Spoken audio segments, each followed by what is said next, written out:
जय संविधान, जय भीम, महात्मा गांधी की जय, गोडसे मुर्दाबाद।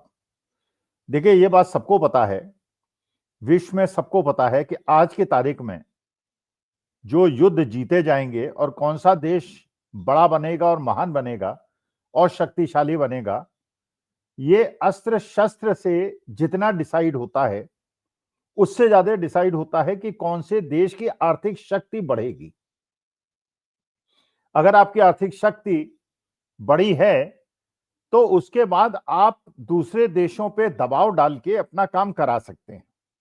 जैसे आप देखते हैं सामाजिक परिवेश में भी आप देखते हैं, जिस आदमी के पास पैसा होता है, चाहे वो किसी जाति और धर्म का हो, सब लोग उसके दरवाजे पे मत्था टेकते हैं। जैसे लखनऊ के अंदर एक लुलु मॉल है और उसके मालिक जो है मुसलमान हैं, तो वहां पे उनके इनॉग्रेशन में, फंक्शंस में बड़े बड़े भारतीय जनता पार्टी के नेता जाते हैं, क्योंकि वो एक बड़े पूंजीपति हैं।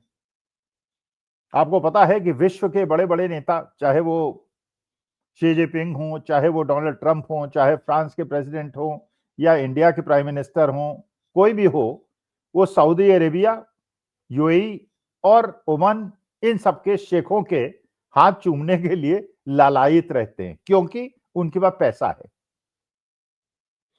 तो पैसा एक बहुत बड़ी शक्ति है और पैसे वाले के पास सारी ताकतें अपने आप आ जाती हैं। तो अपनी आर्थिक शक्ति को मजबूत करना ये बहुत ज्यादा आवश्यक है और सभी देश इसके लिए प्रयासरत रहते हैं। ये आपको पता है कि पिछले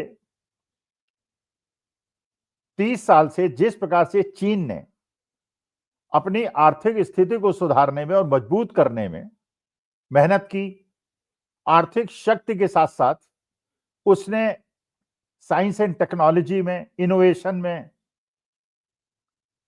हर क्षेत्र में, क्योंकि अगर आपकी आर्थिक स्थिति अच्छी होगी तो बाकी रिसर्च एंड डेवलपमेंट के लिए आप काम कर पाएंगे, आप नई नई टेक्नोलॉजी कर पाएंगे। अगर आपके पास पैसा होगा नहीं तो आप दूसरे पे डिपेंडेंट रहेंगे। तो चाइना ने देखिए कैसी रणनीति अपनाई। उसने जो अमेरिकन बॉन्ड मार्केट है उसके अंदर बहुत तगड़ा इन्वेस्टमेंट किया।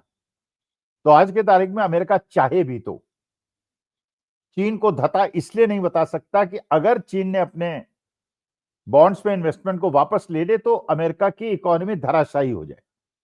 तो उसने काउंटर फोर्स बना दी चीन ने अमेरिका के खिलाफ। इसके अलावा उसने अपने एक्सपोर्ट को बढ़ा के, अपने मैन्युफैक्चरिंग सेक्टर को मजबूत करके पूरे विश्व के अंदर सस्ते दाम में चीजें भेज भेज के वहां की जो मैन्युफैक्चरिंग थी उसको खत्म कर दिया और अपना प्रभुत्व जमा लिया। ये केवल भारत के साथ नहीं है, ये इवन अमेरिका के साथ है। अमेरिका के अंदर भी वहां के लोग इतना ज्यादा आदी हो गए चाइनीज प्रोडक्ट के कि वहां की मैन्युफैक्चरिंग भी कम हो गई। उनका तो जो मेन बिजनेस है वो अपना युद्ध आपूर्ति और फाइटर प्लेन्स और उन सब पे उन्होंने, और उसके लिए अमेरिका कोशिश करता रहता है कि उसको मजबूत करता रहे। अच्छा, अमेरिका के साथ एक एडवांटेज और है कि आज के तारीख में जो पूरे वर्ल्ड का ट्रेड होता है वो डॉलर्स में होता है, जिसकी वजह से उसका प्रभुत्व जमता है और डॉलर के माध्यम से वो पूरे विश्व की आर्थिक स्थिति को कंट्रोल करता है। चीन चाहता था कि ब्रिक कंट्रीज की मदद से वो अमेरिका के डॉलर के प्रभुत्व को खत्म करे, क्योंकि आज के तारीख में अगर जैसे पहले यूनिपोलर वर्ल्ड था कि अमेरिका ही केवल एकमात्र शक्ति हुआ करता था, अब वो स्थिति है नहीं। एक तरफ रूस, चीन और नॉर्थ कोरिया, ईरान, और दूसरी तरफ अमेरिका और नेटो के मित्र राष्ट्र, बराबर की लड़ाई है। अच्छा, भारत इसमें बड़ा इंपॉर्टेंट रोल प्ले कर सकता था, क्योंकि बड़ा देश, 140 करोड़ का देश, परचेजिंग पावर, कंज्यूमिंग इकोनॉमी, तो हम एक अट्रैक्टिव देश थे ब्रिक कंट्रीज के लिए भी और अमेरिका की कंट्रीज के लिए भी। तो इसका हम दुरुपयोग कर सकते थे, इसका सदुपयोग कर सकते थे और इसको एक्सप्लॉइट कर सकते थे। अच्छा, इसके पहले हम एक्सप्लॉइट करें, क्योंकि हमारे यहाँ थोड़ी सी असमंजस की स्थिति थी। हमें ये नहीं समझ में आ रहा था कि हम इस लॉबी के साथ जाएं या उस लॉबी के साथ जाएं।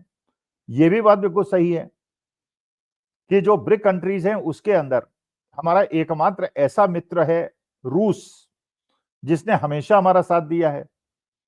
चीन हमारा साथ नैसर्गिक रूप से नहीं दे सकता। चीन हमारा प्रतिद्वंदी है। इस क्षेत्र में अपना प्रभुत्व जमाने के लिए चीन को हम ही से मुकाबला करना है। अमेरिका दूर बैठा है, लेकिन इस पर्टिकुलर एरिया में, सब कॉन्टिनेंट में, वो जानता है कि भारत ही एक ऐसा देश है जो चीन को टक्कर दे सकता है। डेमोक्रेटिक कंट्री है, लेकिन उसका हमने सदुपयोग नहीं किया। उसका फायदा वियतनाम ने, ताइवान ने, बांग्लादेश ने उठा लिया। मैन्युफैक्चरिंग में हम अपनी ताकत का उपयोग नहीं कर पाए और हम इसी बात में डामाडोल होते रहे कि हम इस लॉबी में जाएं या उस लॉबी में जाएं, मैं इधर जाऊं या उधर जाऊं। पहले हमने कहा कि हम ब्रिक कंट्रीज के साथ जुड़ेंगे और डी डॉलराइजेशन के लिए काम करेंगे, डॉलर के प्रभुत्व को खत्म करने का प्रयास करेंगे। अमेरिका को यह भनक लग गई और अमेरिका चाहता भी नहीं था कि हम रूस और चीन की लॉबी में चले जाएं। उसने अपना खेल खेलना शुरू किया।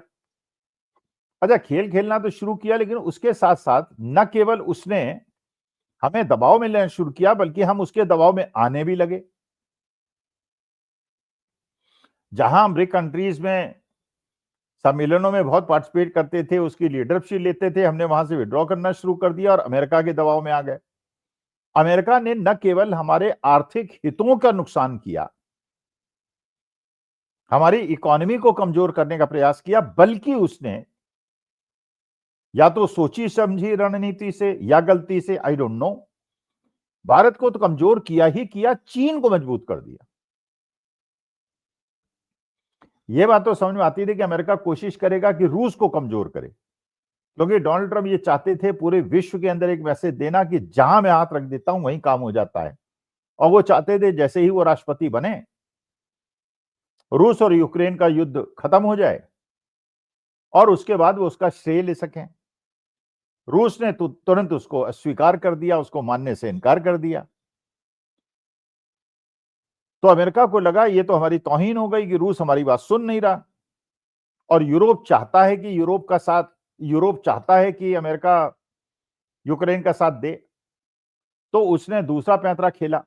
उसने कहा कि रूस को जो जो आर्थिक मदद कर रहे हैं उसका तेल खरीद के हम उसके खिलाफ कार्रवाई करेंगे। अच्छा, वो देश मुख्य तौर पे दो हैं, एक भारत है, एक चीन है, क्योंकि चीन भी तेल आयात करता है बहुत बड़ी संख्या में और भारत भी तेल आयात करता है बहुत बड़ी संख्या में, क्योंकि हमारे यहाँ लोकल अपना प्रोडक्शन है नहीं।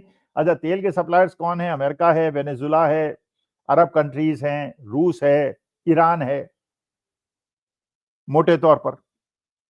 अच्छा, रूस तेल का बहुत बड़ा उत्पादक है और उसके तेल की क्वालिटी भी अच्छी है, क्योंकि रूस और अमेरिका की प्रतिद्वंदिता थी और अमेरिका रूस को नुकसान पहुंचाना चाहता था। उसने भारत पे दबाव बनाया कि आप रूस और ईरान से तेल नहीं खरीदेंगे, जो हमें सस्ता पड़ता था। रूस हमें डिस्काउंट पे, करीब 20% डिस्काउंट पे तेल देता था। तो जो $60 का तेल होता था वो हमें $45-46 में मिल जाता था। लेकिन अमेरिका ने कहा कि नहीं, आप रूस से तेल नहीं खरीदेंगे। अब किन कारणों से हमने रूस से तेल खरीदना कम कर दिया या बंद कर दिया। अच्छा, इसका फायदा चीन को हो गया। जैसे है ना कि हम, एक गाना था कि मुझे चाहो न चाहो तो कोई बात नहीं, गैर को चाहोगे तो मुश्किल होगी। तो अमेरिका ने हमें झटका दिया रूस से तेल खरीदने से रोकने से, उससे ज्यादा उसने चीन का भी फायदा कर दिया, क्योंकि हमारा करीब करीब तेल का जो आयात है वो 5 मिलियन बैरल्स पर डे का है। हम करीब 85% अपना ऑयल का इंपोर्ट करते हैं। पहले हम रूस से कम किया करते थे, अरब कंट्रीज से ज्यादा करते थे, लेकिन जब ये रूस और यूक्रेन का युद्ध शुरू हुआ, रूस मजबूरी में आया, उसने डिस्काउंट देना शुरू किया, हमारा रूस से आयात बहुत ज्यादा बढ़ गया और हमें उसमें आर्थिक फायदा भी होने लगा। वो दूसरी बात है कि आर्थिक फायदा जनता तक नहीं पहुंचाया गया, सारे टैक्सेस लगा के सरकार ने अपनी झोली भर ली और सबके हाथ में 5 किलो अनाज थमा दिया। मतलब 2,000 रुपए महीने का हर परिवार को नुकसान करके 200 रुपए का अनाज पकड़ा दिया, लेकिन राजनीतिक फायदा तो हो गया उससे। जबकि जो आज तेल की कीमत है उसके हिसाब से हमको 40-50 रुपए का पेट्रोल और 30 रुपए का डीजल मिलना चाहिए।